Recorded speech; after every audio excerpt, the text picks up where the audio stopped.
तुमचा शत्रू तुमच्याबद्दल क्लिअर पिक्चर ठेवत नाही. त्याला तुमच्याबद्दल गोंधळ आहे, शंका आहे आणि कदाचित काही अफवा किंवा चुकीची माहितीवर तो चालतोय. त्याच्या मनात तुमची खरी क्षमता, विचार आणि हालचाली याबाबत अंधारमध्ये आहे. तो 100% खात्रीने काही म्हणू शकत नाही, पण तरीही तुम्हाला अंडर एस्टिमेट करत नाही.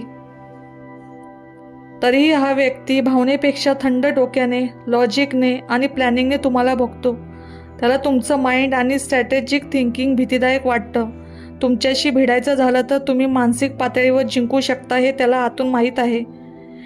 कन्क्लुजन, तुमचा शत्रू तुमच्याकडे पाहून विचार करतो, ही व्यक्ती सरळ नाही, हिचे प्लॅन्स मी पूर्ण समजलेलो नाही, पण ही बुद्धिमान आहे आणि हिला हरवायला मला काळजीपूर्वक चालावं लागेल.